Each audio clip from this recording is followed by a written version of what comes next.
നമുക്ക് 15 ലക്ഷം രൂപ വരെയുള്ള ഫ്രീ മണി നിങ്ങൾക്കൊരു നല്ല ഐഡിയ ഉണ്ടെങ്കിൽ കിട്ടാം. പക്ഷെ അത് ഓൾമോസ്റ്റ് ഓൾവേസ് ഒരു എക്സ്പെർട്ട് പാനൽ റിവ്യൂ ചെയ്തിട്ടായിരിക്കും ഇത് കൊടുക്കുന്നത്. ആ ഗ്രാൻഡിന് കിട്ടുന്ന പൈസ തിരിച്ചടക്കേണ്ടത് വേണ്ട, അത് ഫ്രീ മണിയാണ്. അതായത് നിങ്ങൾക്ക് ആർക്ക് ഐഡിയ ഉണ്ടെങ്കിലും ഒരു മാസത്തിലെ ഒരു പർട്ടിക്കുലർ ഡേയിൽ there will be a listening day and the experts from the district will sit and listen to your idea and give you the feedback. സ്റ്റാർട്ടപ്പുകളുടെ ഏത് പുതിയ പ്രോഡക്റ്റും സർവീസസും 50 ലക്ഷം രൂപ വരെ ഒരു ഡിപ്പാർട്ട്മെന്റ് ടെൻഡർ ഇല്ലാതെ വാങ്ങിക്കാം. 3 കോടി രൂപ വരെ ഒരു ലിമിറ്റഡ് ടെൻഡർ വഴി വാങ്ങിക്കാം. അതായത് സ്റ്റാർട്ടപ്പുകളുടെ ഇടയിൽ തന്നെ നടത്തുന്ന ഒരു ടെൻഡറിൽ നിന്ന് പ്രൊക്യൂർ ചെയ്യാം. നമുക്ക് ഈ സ്റ്റാർട്ടപ്പ് സ്റ്റാറ്റസ് എത്ര വർഷം വരെ കിട്ടും? നൗഷാദ് എന്ന് പറഞ്ഞൊരു തൊഴിലാളി അന്ന് ഈ മാൻ ഹോളിൽ വീണ് മരിച്ചൊരു ഇൻസിഡന്റ് ഉണ്ടായിരുന്നു. നമ്മൾ എന്തിനാണ് ഈ മനുഷ്യനെ പിടിച്ചതിനകത്ത് ഇറക്കുന്നത്? ഇത് നമുക്ക് സോൾവ് ചെയ്യാൻ പറ്റില്ലേ? പുള്ളി പറഞ്ഞു, can you build a robot which will solve this problem. Kerala water അതോറിറ്റിയുമായിട്ട് ബന്ധപ്പെടുത്തി 2 ലക്ഷം രൂപയും ആ പ്രോട്ടോടൈപ്പ് ഉണ്ടാക്കാൻ വേണ്ടി അവർ കൊടുത്തു. അതിൽ നിന്നാണ് ഈ കമ്പനി തുടങ്ങി. Welcome to ABC talks. ഇന്ന് നമ്മോടൊപ്പം ഉള്ള അനൂപ് പി അംബിക സാറാണ്, CEO startup mission Kerala. Hello sir. നമസ്കാരം. നമസ്കാരം. കേരളത്തിലെ സ്റ്റാർട്ടപ്പ് മിഷന്റെ CEO എന്നുള്ള രീതിയിൽ കേരളത്തിലല്ലായിരുന്നെങ്കിൽ സാറിന് കൂടുതൽ പെർഫോം ചെയ്യാമെന്ന് തോന്നിയിട്ടുണ്ടോ എപ്പോഴെങ്കിലും? ഇല്ല, അങ്ങനെ എനിക്ക് ഒരിക്കലും തോന്നിയിട്ടില്ല. കാരണം കേരളത്തിൽ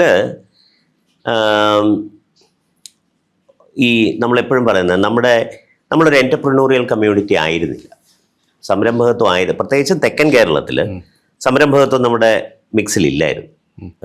നമുക്കൊരു സർക്കാർ ജോലി കിട്ടുക അല്ലെങ്കിൽ ഒരു ജോലി കിട്ടുക എന്ന് ചിന്തിച്ചിരുന്ന ആൾക്കാരാണ് ഇങ്ങോട്ട് തെക്കോട്ട് കൂടുതലുള്ളത്. വടക്കോട്ട് പോകുമ്പോൾ കുറച്ച് നമ്മൾ ഇപ്പോൾ കൊടുങ്ങല്ലൂർ ഭാഗമൊക്കെ എടുത്തു കഴിഞ്ഞാൽ കുറച്ച് ട്രേഡിങ്ങും കുറച്ച് കാര്യങ്ങളും അവിടെ നടന്നുകൊണ്ട് അവിടെ ഒരു വലിയ ബിസിനസ് കമ്മ്യൂണിറ്റി, ഇപ്പോൾ തൃശ്ശൂർ കൊടുങ്ങല്ലൂർ ഭാഗത്ത് നോക്കിയാൽ നമുക്കൊരു വലിയ ബിസിനസ് കമ്മ്യൂണിറ്റി കാണാം. കൊച്ചി പോർട്ട് ഉണ്ടായിരുന്നുകൊണ്ട് കൊച്ചിയുമായിട്ട് ബന്ധപ്പെട്ട് ഒരുപാട് ട്രേഡേഴ്സ് ഉണ്ടായിരുന്നു. ഒരു പരിധി വരെ ആലപ്പുഴയിലും. ഒരു ഇൻസിഡൻ്റലി ഞാനൊരു എക്സാമ്പിൾ പറയാം. ഇന്നലെ ഞാനിവിടെ മാൻ കാൻകോർ എന്ന് പറഞ്ഞിട്ട് ഇവിടുത്തെ ഒരു സ്പൈസ് കമ്പനിയുണ്ട്, വലിയ കമ്പനിയാണ്. അപ്പോൾ ഇന്നലെ ഞാൻ അവരുമായിട്ട് ഒരു ഡിസ്കഷനാണ് ഞാൻ കൊച്ചി വന്നത്. അപ്പോൾ അവർ പറയായിരുന്നു 1869 ഗുജറാത്തിൽ നിന്ന് വന്ന സ്പൈസ് ട്രേഡേഴ്സാണ് ഇവരാണ്. മാരിക്കോ എന്ന് പറയുന്ന കമ്പനി അവരുടെയാണ് ഈ മാൻ എന്ന് പറയുന്നത്.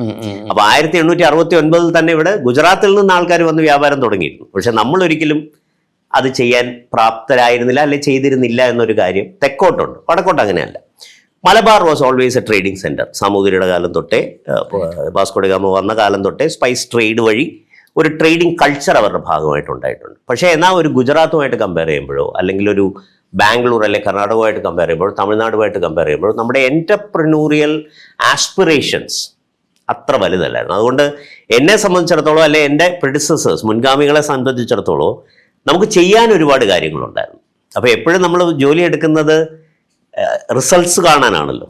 അപ്പോൾ അത്തരത്തിൽ റിസൾട്ട്സ് എളുപ്പത്തിൽ അക്കോംപ്ലിഷ് ചെയ്യാൻ പറ്റുന്ന കമ്മ്യൂണിറ്റികളിലൊന്നാണ് മലയാളി കമ്മ്യൂണിറ്റി അല്ലെങ്കിൽ കേരളം എന്നാണ് എനിക്ക് എപ്പോഴും തോന്നുന്നത്. നമുക്ക് സാർ ഈ കേരളത്തിലെ സ്റ്റാർട്ടപ്പുകളെ സാറിന് ഓർമ്മയുണ്ടോ, അല്ലെങ്കിൽ വിളിച്ചു ചോദിച്ചാൽ കിട്ടുമോ? നമുക്ക് ജസ്റ്റ് അവരെ ഒന്ന് ഇൻട്രൊഡ്യൂസ് ചെയ്ത് പോകാൻ പറ്റുമോ? പിന്നെന്താ, ഇപ്പോൾ എൻ്റെ മനസ്സിൽ ആദ്യം വരുന്നത് ജെൻ റോബോട്ടിക്സ് എന്ന് പറയുന്ന കമ്പനിയാണ്. കാരണം അവരാണ് ആദ്യമായിട്ട് ഒരു റോബോട്ട് ഉണ്ടാക്കി അതായത് നമ്മുടെ മാൻ ഹോൾ ക്ലീനിങ്ങിന് വേണ്ടിയിട്ട് റോബോട്ടുകൾ ഉണ്ടാക്കിയ കമ്പനി. അവരിപ്പോൾ അരയ്ക്ക് മുകളിലേക്ക് തളർച്ച ബാധിച്ച് പാരാപ്ലേജിക് പേഷ്യൻസ് എന്ന് പറയുന്നവരെ റീഹാബിലിറ്റേറ്റ് ചെയ്യാൻ വേണ്ടിയിട്ടുള്ള ഒരു ഗേറ്റർ എന്ന് പറയുന്ന ഒരു പുതിയ പ്രോജക്റ്റ് അവർ ചെയ്തു. അവർക്ക് സിംഗപ്പൂർ ഗവൺമെൻറ്റിൻ്റെ ഒരു വലിയ കോൺട്രാക്റ്റ് കിട്ടി, മഹാരാഷ്ട്ര ഗവൺമെൻറ്റിൻ്റെ ഒരു വലിയ കോൺട്രാക്ട്, ഗുജറാത്തിൻ്റെ ഒരു വലിയ കോൺട്രാക്ട് കിട്ടി. They are negotiating on Maharashtra government. അപ്പം ഇതൊക്കെ സോ ബേസിക്കലി പൂർണ്ണമായി സ്റ്റാർട്ടപ്പിൽ നിന്ന് വന്ന 100% കോളേജിൽ നിന്ന് വന്നു. എവിടുത്തുകാരാണ് സാർ? അവർ MES കുറ്റപ്പുറത്താണ് പഠിച്ചത്. എനിക്ക് തോന്നുന്നു വിമലിന്റെ നാട് പാലക്കാടാണെന്ന് തോന്നുന്നു. വിമലാണ് അത് ലീഡ് ചെയ്യുന്നത്. വിമലാണ് അതിന്റെ CEO. എത്ര വർഷമായി കമ്പനി?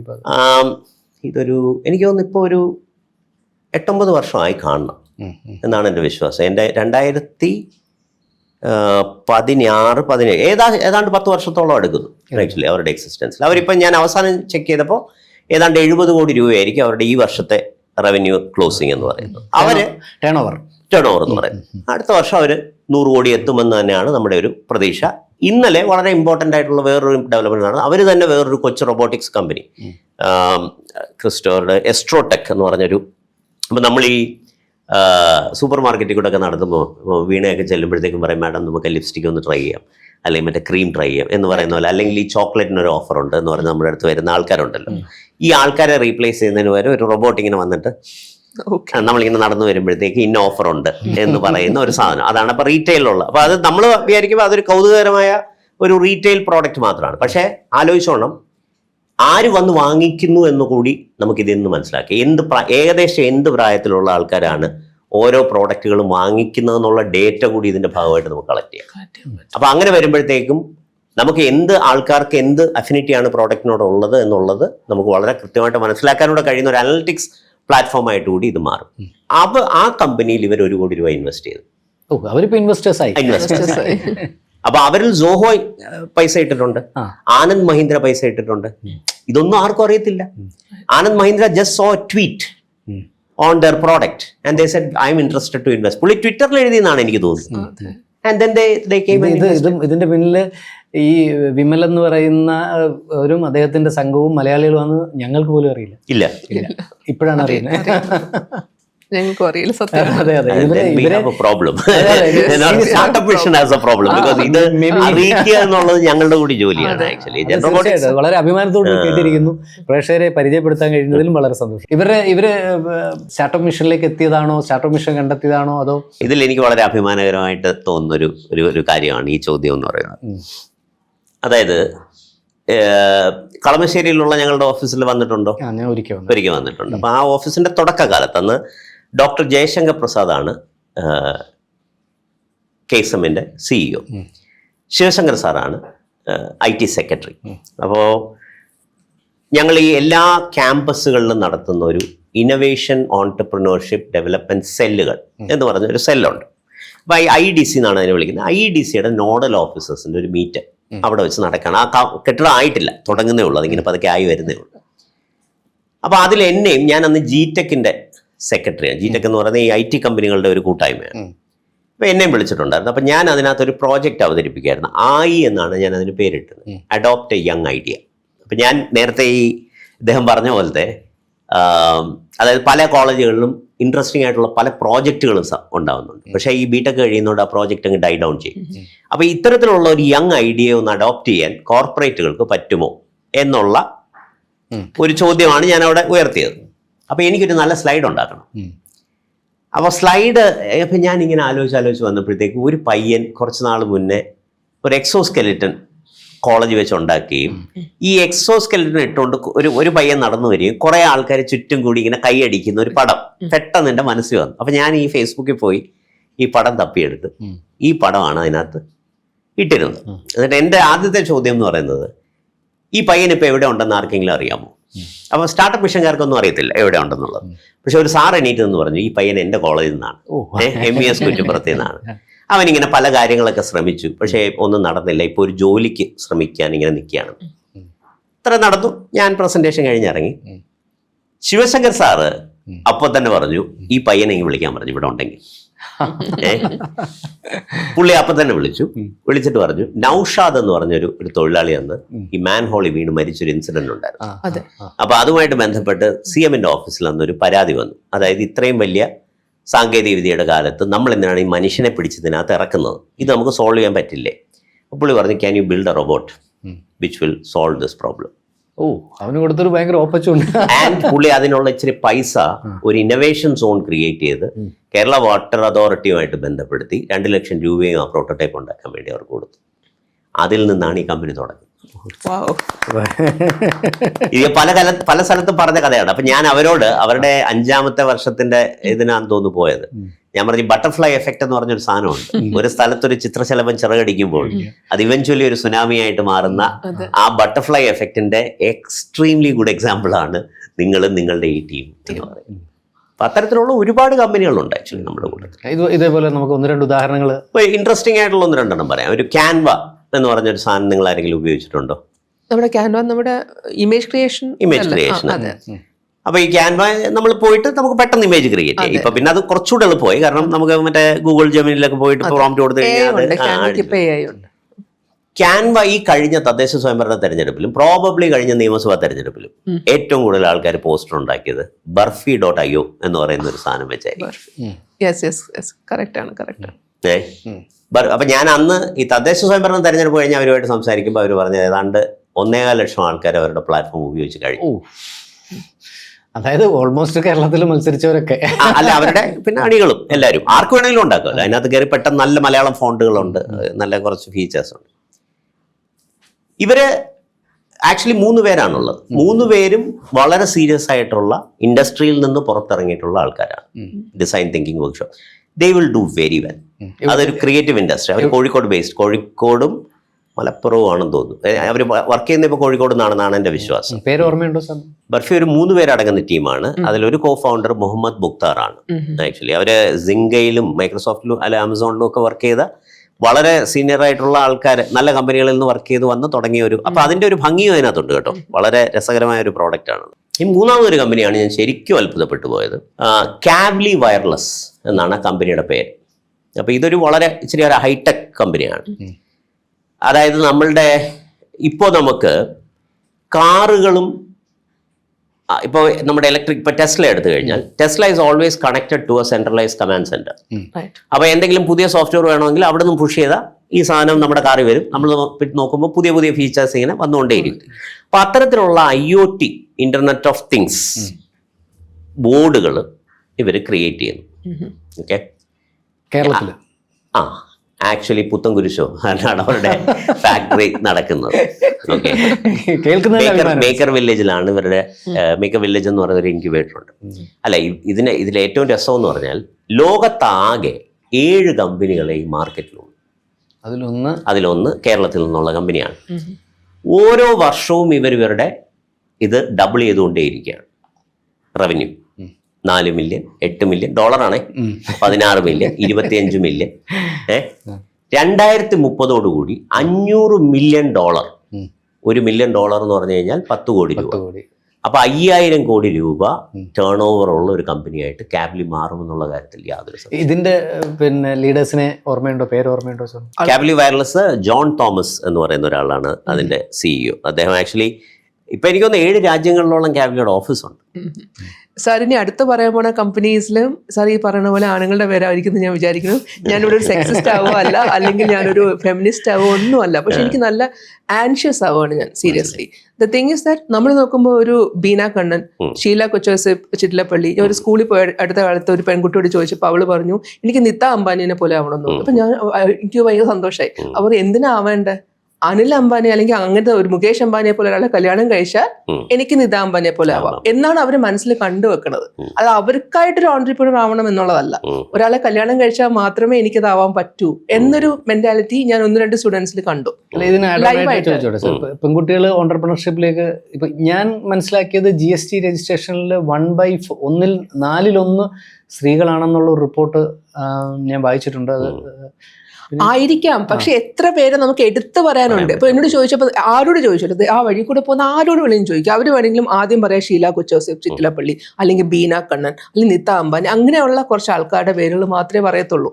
അല്ലാതെ നമുക്ക് കേരളത്തിൽ നിന്ന് നമുക്ക് അല്ലാതെ പറയാൻ പറ്റുന്ന പുതിയ ആൾക്കാരെങ്കിലും അങ്ങനെ ആരും വരുന്നില്ലല്ലോ. അല്ലെങ്കിൽ എനിക്കും അറിയില്ല അങ്ങനെ സ്ത്രീ സാന്നിധ്യം എങ്ങനെയാണ് സാർ? അത് സ്റ്റാർട്ടപ്പിലെ സ്ത്രീ സാന്നിധ്യം അല്പം കുറവാണ്, അത് പറയാതിരിക്കാൻ ഒരു നിവൃത്തിയില്ല. പക്ഷെ ഞാൻ ഇതിനുള്ള ഉത്തരം ആദ്യം പറയാം. അതായത് നാഷണൽ സ്റ്റാർട്ടപ്പ് ഡേ എന്ന് പറഞ്ഞ ദിവസം ഞാൻ മറന്നുപോയി എന്ന് പറഞ്ഞിട്ടൊരു പരിപാടിയുണ്ട്. അപ്പോൾ ഇത്തവണ ആ പരിപാടി ഡൽഹി വെച്ച് സ്റ്റാർട്ടപ്പ് ഇന്ത്യയുടെ 10ാം വാർഷികം കൂടി ആയതുകൊണ്ട് അവരത് അല്പം കാര്യമായി ആഘോഷിച്ചു. അപ്പോൾ വിജ്ഞാൻ ഭവനിലൊരു പ്രധാനമന്ത്രി തന്നെ പങ്കെടുത്ത ഒരു ചടങ്ങിലാണ് ഈ സ്റ്റാർട്ടപ്പ് ആൾക്കാരെയും സ്റ്റാർട്ടപ്പ് മിഷൻ ഞങ്ങളെല്ലാവരും ഉണ്ടായിരുന്നു അവിടെ.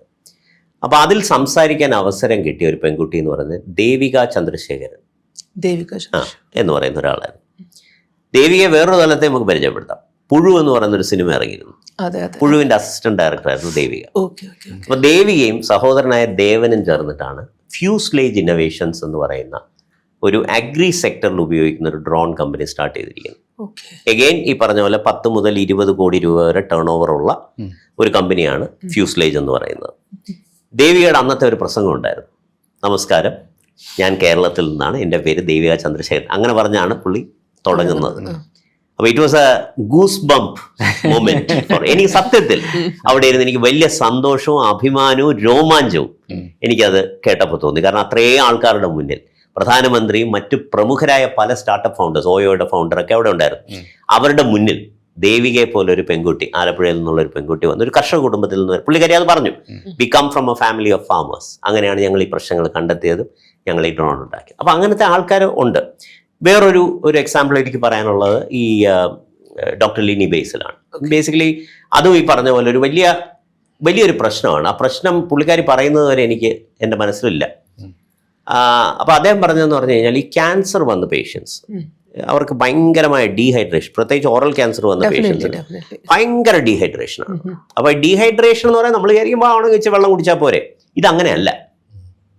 അവർക്ക് വർത്താനം പറയാൻ ബുദ്ധിമുട്ടുണ്ടാവും, അവരുടെ മറ്റേ ഓർഡർ ഭയങ്കര മോശമായിരിക്കും. അപ്പോൾ ആൾക്കാരുമായിട്ട് ഇടപെടാനുള്ള അവരുടെ കോൺഫിഡൻസ് ഭയങ്കരമായിട്ട് കുറയും. പിന്നെ ഇടയ്ക്കിടയ്ക്ക് ഇവർക്ക് വെള്ളം കുടിച്ചുകൊണ്ടിരുന്നില്ലെങ്കിൽ അത് ഭയങ്കരമായിട്ട് ഡീഹൈഡ്രേറ്റഡ് ആവും. അപ്പോൾ ഈ പ്രോബ്ലത്തിനെ സോൾവ് ചെയ്യാനായിട്ടൊരു പാച്ച് പുള്ളിക്കാരി ഡിസൈൻ ചെയ്ത് ആ പാച്ച് വെച്ചിരുന്നാൽ mouth will be properly hydrated at all times. വായിൽ പാച്ച് വെച്ചാൽ വായിൽ ഈ പാച്ച് ഒട്ടിച്ച് വെച്ച് കഴിഞ്ഞാൽ. അപ്പോൾ ഇതിപ്പം ക്ലിനിക്കൽ ട്രയൽസ് ഏകദേശം കഴിഞ്ഞു, നല്ല റിസൾട്ട്സ് ആണ് വന്നിരിക്കുന്നത്. ഇതുപോലെയുള്ള പല പ്രോഡക്ട്സും പുള്ളിക്കാരുടെ മനസ്സിലുണ്ട്. അപ്പൊ ഇത്തരത്തിലുള്ള ഡോക്ടർ ലിനി ബേസിൽ, പുള്ളിക്കാരി ഒരു ഡെന്റിസ്റ്റ് ആണ്, ഡെന്റിസ്റ്റ് ടേൺ ഓൺടർപ്രനർ ആണ്. ഞാൻ ഉദ്ദേശിക്കുന്ന ആളാണെങ്കിൽ വീണ ഉദ്ദേശിക്കുന്ന ആളാണ്, because she is also A dancer and artist. ഞാൻ പഠിച്ചത് ട്രിവാൻഡ്രത്ത് MMRGS. എന്റെ ക്ലാസ്മേറ്റ്, അവർക്ക് ചേച്ചിയുണ്ട് ലിജ ബേസിൽ എന്ന് പറഞ്ഞിട്ട്, രണ്ടുപേരും ഡാൻസേഴ്സ്. അപ്പൊ അങ്ങനത്തെ ഇനി വേറൊരു പെൺകുട്ടി, ക്രിങ്ക് എന്നാണ് ആപ്ലിക്കേഷന്റെ പേര്. ഇനിയും പറയാൻ വിട്ടുപോയ വേറൊരു കമ്പനിയുടെ പേര് പറയാം. അതായത് സൂപ്പർ ബ്രെയിൻ എന്ന് പറയുന്ന ഒരു കമ്പനി ഉണ്ട്. ഡോക്ടർ നീതു മറിയം എന്നാണ് പുള്ളിക്കാരി, PhD ആണ് കമ്പ്യൂട്ടർ സയൻസിൽ. അവര് ഒരു AI പ്രോഡക്റ്റ് ഡെവലപ്പ് ചെയ്യും. ഈ ഇടയ്ക്ക് രാജ്യത്തെ തന്നെ ഒരു മുൻനിര വെഞ്ചർ ക്യാപിറ്റലിസ്റ്റ് ഫേമായ കളാരി ക്യാപിറ്റലിൽ നിന്ന് അവർക്ക് $2 മില്യൺ പറഞ്ഞാൽ ഏകദേശം 16 കോടി രൂപ, 20 കോടി രൂപയുടെ ഫണ്ടിങ് കിട്ടുകയും ചെയ്തു. അപ്പൊ ഇത്തരത്തിലുള്ള ആൾക്കാരുണ്ട്. നമ്പേഴ്സ് നേരത്തെ ചോദിച്ച പോലെ the number of women entrepreneurs are significantly still low. അത് നമ്മൾ മാറ്റേണ്ടത്. ക്രിങ്ക് എന്ന് പറയുന്ന അദ്ദേഹത്തിന് മറിയം എന്നാണെന്ന് തോന്നുന്നു പുള്ളിക്കാരുടെ പേര്. അവരും ഒരു AI പ്രോഡക്റ്റ് ആണ് ചെയ്യുന്നത്. ഇപ്പൊ ഇന്ത്യ AI മിഷൻ തെരഞ്ഞെടുക്കപ്പെട്ട പ്രോജക്റ്റുകളിൽ വന്നിട്ടുള്ള ഒരു പ്രോജക്റ്റ് ആണ് ക്രിങ്ക് എന്ന് പറയുന്നത്. അവർക്കും ഫണ്ടിങ് കിട്ടിയിട്ടുണ്ട്. അതിന്റെ ഇടയിൽ കൂടെ ഒന്ന് ചോദിച്ചോട്ടെ സാർ, ഇപ്പൊ ഒരാളുടെ ഒരു ആണായിക്കോട്ടെ പെണ്ണായിക്കോട്ടെ ഒരാളുടെ ഒരു ഐഡിയ ഉണ്ടെന്ന് വെക്കുക. ഇപ്പൊ സാർ ഇപ്പൊ പറഞ്ഞല്ലോ, സാർ ഒരു പ്ലാറ്റ്ഫോമിൽ വെച്ചാണ് അവരെ പരിചയപ്പെടുന്നതെന്ന് പറഞ്ഞു. അപ്പൊ അവർക്ക് എങ്ങനെയാണ് ആ ഐഡിയ ഒന്ന് അപ്രോച്ച് ചെയ്യാൻ പറ്റുന്നത്? എങ്ങനെയാണ് ഇപ്പോൾ ഇത് ശരിക്കും പറഞ്ഞു കഴിഞ്ഞാൽ പൊതുവെ ആൾക്കാർ എന്ത് ചെയ്യും, നമുക്കൊരു മെയിൽ അയക്കും, ഞങ്ങൾക്ക് ഇങ്ങനെ ഒരു ഐഡിയ ഉണ്ട്, യൂഷ്വൽ അങ്ങനെയാണ്. അതാണ് ഒരു മെയിൽ അയക്കുക, അല്ലെങ്കിൽ സ്റ്റാർട്ടപ്പ് മിഷന്റെ ഫോൺ നമ്പേഴ്സ് ഉണ്ട്. അപ്പം ഞങ്ങൾ ഇപ്പോൾ അതൊന്ന് ചെറുതായിട്ടൊന്ന് മാറ്റുകയാണ്. കാരണം എല്ലാവരുടെയും ഐഡിയകൾ കേൾക്കാനും, കാരണം ഒരു എന്റർപ്രന്യൂർ വന്നു കഴിഞ്ഞാൽ ഐ ഗീവ് ഹിം 30 minutes. കാരണം ഐ പേഴ്സണലി ബിലീവ് ദാറ്റ് ഒരു മീറ്റിംഗ് നമ്മൾ കൊടുക്കുകയാണെങ്കിൽ 30 മിനിറ്റോളം അദ്ദേഹത്തിൻ്റെ ഐഡിയ നമ്മൾ കേട്ട് മനസ്സിലാക്കി അതിൻ്റെ വരുപരാഴികൾ പറഞ്ഞ് മനസ്സിലാക്കി കൊടുക്കണം. അത് പക്ഷേ 50 പേരടങ്ങുന്ന അല്ലെ 60 പേരടങ്ങുന്ന ഞങ്ങളുടെ ടീമിനെ കൊണ്ട് ഇപ്പോൾ പറ്റില്ല. പണ്ട് പറ്റുമായിരുന്നു, പക്ഷേ ഇപ്പോൾ അതുപോലെ എൻക്വയറി കൂടി.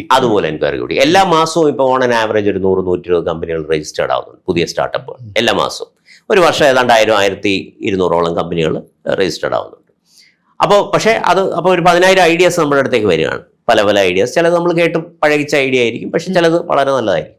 അപ്പോൾ അതുകൊണ്ട് തന്നെ ഞാൻ നേരത്തെ പറഞ്ഞ IDC എന്ന് പറയുന്ന ഇന്നോവേഷൻ ഓൺടർപ്രണർഷിപ്പ് ഡെവലപ്മെന്റിന്റെ ഡിസ്ട്രിക്ട് ക്ലസ്റ്റേഴ്സ് ഞങ്ങൾ ഫോം ചെയ്യാൻ ഉദ്ദേശിക്കാതെ പതുക്കെ അത് തുടങ്ങി, അതിൻ്റെ പരിപാടി തുടങ്ങി. അവിടെ നമുക്കൊരു ലിസണിങ് സ്റ്റേഷൻ ഞങ്ങൾ കൊണ്ടുവരും. അതായത് നിങ്ങൾക്ക് ആർക്ക് ഐഡിയ ഉണ്ടെങ്കിലും ഒരു മാസത്തിലെ ഒരു പർട്ടിക്കുലർ ഡേയിൽ there will be a listening day, and the experts from the district will sit and listen to your idea and give you the feedback. എല്ലാ ഐഡിയകളും നല്ലതായിക്കൊള്ളണമെന്നില്ല. അതൊരു വലിയ പ്രശ്നമാണ്. ഒരാളൊരു ഐഡിയ ആയിട്ട് വരുമ്പോൾ അയാൾ അതിനെ പരമാവധി ഡിഫെൻഡ് ചെയ്യും. നമുക്ക് നന്നായിട്ട് അറിയാം ഇത് വർക്ക് ചെയ്യത്തില്ല, കാരണം നമ്മൾ 10 ഇതുപോലത്തെ കണ്ടിട്ടുണ്ട്. പക്ഷെ എന്നാലും ടു എന്താ പറയുന്നത്, gracefully deny an idea is also an art that you need to learn. അപ്പൊ ഇവരെ അതിലൊന്ന് ട്രെയിൻ ചെയ്ത് ഇവർ ഇത്തരത്തിലുള്ള ആൾക്കാരുടെ ഐഡിയകൾ കേൾക്കുകയും അതിന്റെ വരുംവരാഴികളെ ഇവർ പറഞ്ഞ് മനസ്സിലാക്കുകയും ചെയ്യുക. നല്ല ഐഡിയാസ് ആണെങ്കിൽ അടുത്ത സ്റ്റെപ്പ് എന്ന് പറയുന്നത് നമ്മുടെ ഐഡിയ ഗ്രാൻഡിന് അപ്ലൈ ചെയ്യുക എന്നുള്ളതാണ്. അതായത് ഒരു grants.startupmission.in, ഇത് പല ഇന്റർവ്യൂകളിലും പറഞ്ഞിട്ടുള്ളതാണ്. നമുക്ക് 15 ലക്ഷം രൂപ വരെയുള്ള ഫ്രീ മണി നിങ്ങൾക്കൊരു നല്ല ഐഡിയ ഉണ്ടെങ്കിൽ കിട്ടാം. പക്ഷെ അത് ഓൾമോസ്റ്റ് ഓൾവേസ് ഒരു എക്സ്പെർട്ട് പാനൽ റിവ്യൂ ചെയ്തിട്ടായിരിക്കും ഇത് കൊടുക്കുന്നത്. കിട്ടുന്ന പൈസ തിരിച്ചടക്കേണ്ടത് വേണ്ട, അത് ഫ്രീ മണിയാണ്. അതാണ് ഇപ്പോഴത്തെ ഒരു ഗുണം. ഞങ്ങൾ അത് ചെറുതായിട്ട് മാറ്റാൻ ശ്രമിക്കുന്നുണ്ട്. സ്റ്റെപ്പ് 1 ഐഡിയ പ്രസന്റ് ചെയ്യാൻ സ്റ്റാർട്ടപ്പിൽ എത്തുക. അതെ, അതൊരു IDC ക്ലസ്റ്ററുകളിൽ നിങ്ങളുടെ അതാത് ജില്ലകളിലുള്ള ക്ലസ്റ്ററിന്റെ മുന്നിൽ ഈ ഐഡിയ പ്രസന്റ് ചെയ്യുക. അവർ ഒരു ഇനിഷ്യൽ ഫിൽറ്ററിങ് നടത്തിയതിന് ശേഷം ഇത് കൊള്ളാമെന്നുള്ള ഐഡിയ ആണെങ്കിൽ അവർ തന്നെ ഫീഡ്ബാക്ക് കൊടുക്കും. അപ്പോൾ ഈ ഐഡിയ ഗ്രാൻറ്റിന് ഇവർ അപ്ലൈ ചെയ്യുക. ഐഡിയ ഗ്രാൻഡിൽ നിന്നാണെങ്കിൽ 15 lakhs കിട്ടാം. ഐഡിയക്ക് 15 lakhs അല്ല, 3 lakhs ആണ് കൊടുക്കുന്നത്. പക്ഷെ മൊത്തത്തിൽ 15 ലക്ഷം രൂപയുടെ വികസിപ്പിക്കാനായിട്ട് പ്രോഡക്റ്റൈസേഷൻ ഗ്രാൻഡ്, മാർക്കറ്റ് ആക്സലറേഷൻ ഗ്രാൻഡ് എന്നൊക്കെ പറഞ്ഞിട്ട് മൊത്തത്തിൽ അത് 15 ലക്ഷം രൂപ ആണ് ഫ്രീ മണിയായിട്ട് കിട്ടുന്നത്. ഇപ്പോൾ ഞാൻ ഇത്തവണത്തെ ബഡ്ജറ്റ് നോട്ട്സിൽ ആ 15-25 കൊടുക്കണം എന്ന് ഞാൻ പറഞ്ഞിട്ടുണ്ട്. ഞങ്ങളത് റിക്വസ്റ്റ് ചെയ്തിട്ടുണ്ട്. അത് കിട്ടുകയാണെങ്കിൽ യു വിൽ ഹാവ് 25 lakhs.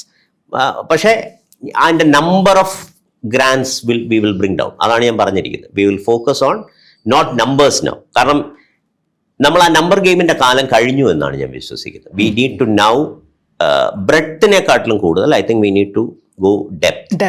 ക്വാണ്ടിറ്റിയെക്കാട്ടിലും കൂടുതൽ now we need to concentrate on the quality of the startups. ആ കാലം എത്തി കേരളത്തിൽ എന്നാണ്. ഇത്രയും കാലം നമ്മൾ അതായിരുന്നു, ആൾക്കാരെ മോട്ടിവേറ്റ് ചെയ്ത് കമ്പനികൾ തുടങ്ങിക്കുക എന്നുള്ളൊരു പ്രോസസ്സിലേക്ക് നമ്മൾ ആൾക്കാരെ എത്തിക്കുന്നു.